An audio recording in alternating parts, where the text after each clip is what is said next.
Okay, South Africa is a beautiful country with all its beautiful languages, cultures, and most importantly for me, how we are able to take a life-devastating event and turn it into something beautiful. Think about Sarafina.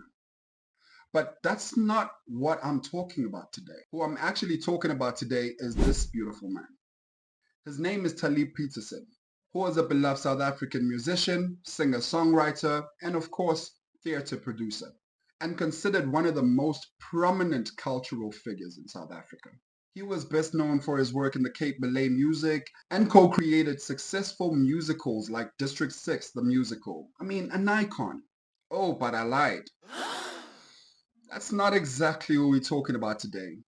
But I wanted every single one of you to understand the sheer magnitude of the story I'm about to tell you. Who we're actually talking about today is Lil Oledileli. Her name is Najwa Petersen, and in 2009 she was sentenced to 28 years imprisonment for the beloved of Taliep. Backstory. Okay, Najwa grew up in a modest family in Cape Town, South Africa. Then she rose to social prominence after marrying Taliep Petersen. And as I said, a well-known South African musician, theatre producer, etc. But let me give you context. And bear with me because this might be a little bit tricky. Now, it was reported on News 24 that Najwa was married before, twice, before marrying Petersen. And Petersen was also married before Najwa and had 4 kids with his previous wife. The report continued to say, I need you to listen to this, that the marriage between Taliep and his first wife fell apart after Najwa, who was the first wife's best friend, coerced Taliep to take her instead. Again, that is according to the article I read. But Najwa and Taliep Petersen then got married. They got married for 9 years. They had a daughter of their own. Now, throughout the years that they were married, it said that he took more to his first wife. I mean, they had 4 kids. He was just being a father figure from my perspective. With all of this happening, Najwa is getting increasingly jealous. The relationship is not what it was before. There was even reports of a domestic situation that had occurred where Najwa attacked him, but soon after that, Mr. Petersen dismissed it as nothing and didn't lay any charges. Now that was in August 2005. A year and some months later, in December 2006, on just another normal night, something terrible happened. 3 men gaggers into their house wanting to Georgia. They confronted Mr. Taliep, bambopa, gagged his mouth, stole their belongings, then took a pillow to muffle the King Lipa, then belaled him execution style. Now remember that I said that they had a daughter in the marriage, 7-year-old child. Luckily she was sleeping throughout this whole commotion. The police got there, they investigated the scene and considered it a engagement gone wrong. But oh no, our police service is working. Because during the investigation of that scene, they found out that no man, all the doors and windows are fine. There was never a engagement here. This was unlocked from the inside. But then again, it looks like a engagement because things were thrown all over the place. The house was a mess. We shall investigate. And investigate they did, and yebo, jump alana le ndaba fan. Now, after this tragic event, obviously Mr. Petersen had to be laid to rest. And after the funeral, the family was like, no man, we are all mourning here. Why is Najwa okay? And that lack of emotion sparked suspicions not only to the family, but to the police as well. 10. We are investigating. Now initially the belalment appeared as a engagement gone wrong. After further investigation, it revealed a deeper motive. That Najwa maliciously planned the belalment of Taliep and hired 3 Nkabis to make it look like a engagement. Now when doing this, she had paid them a portion before and said she will pay the rest after the span is finished. Okay, remember that this tragic event happened on the 16th of December 2006. 6 months later, in June 2007, the police then arrested Najwa in connection to this crime. Now, I don't have specific information on when the trial actually started, but I can tell you that it gained significant public attention due to the celebrity status of Mr. Petersen and the shocking nature of the crime.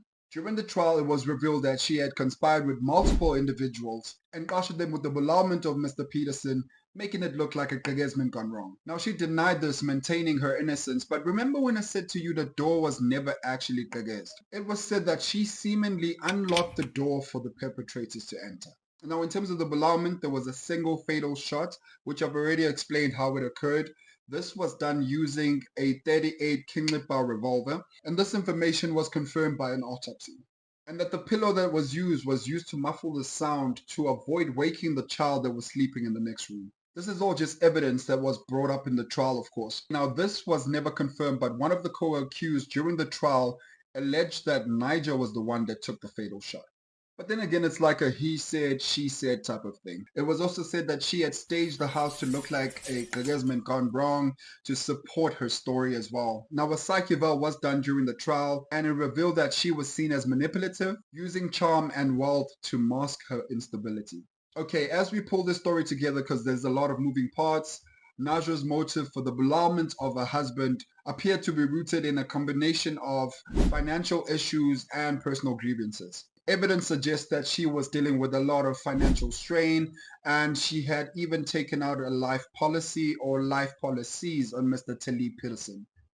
But don't quote me on that. That's unclear. Additionally, the marriage had reportedly been fraught with conflict, including allegations of infidelity and control. And again, don't quote me on this, but it said that Mr. Petersen had gotten to the point where he wanted to end the relationship and actually go back to his first wife. Okay, let's wrap it all up. In terms of timeline, the belourment of Mr. Petersen was in December 2006. Najwa Petersen was then arrested in June 2007. She was then convicted in December 2008, and the final sentencing was in February 2009. The 10th of February 2009 to be exact, and she was sentenced to 28 years in prison. She continued to maintain her innocence throughout the trial, even though the evidence against her, including phone records and the testimonies from the Nkabis, was just overwhelming. Quote, "I didn't my husband. I loved him." End quote. Najwa Petersen said, the whole time during the trial. Viewed in its totality, ineluctably points to the pivotal role of accused number one in the of her husband. In the result, accused number one is found guilty on count one, the charge. Now, on more current news, luckily for this one I have an update. The Department of Correctional Services on the 12th of September 2024 announced that she will be granted parole and released in November 2024. But remember that we are in a government of national unity now, and every single minister is on the ball. So then on the 27th of September 2024, the Minister of Correctional Services, Mr. Peter Groeneveld, announced that he has decided to exercise his discretion and requested that the CSPRB, which stands for the Correctional Supervision and Parole Review Board, to basically review the decision and either confirm it or replace it with their own. Now, the important part of this referral by Minister Groeneveld suspends the original parole decision pending the outcome of the CSPRB. In essence, Najwa has only served 13 of the 28 years that she was sentenced. I can only imagine the effect that this potential release will have in the Petersen family. My heart goes out to you. And as always, I'll keep you guys updated as more comes. Please don't forget to subscribe, like, share, comment, and hit that notification bell.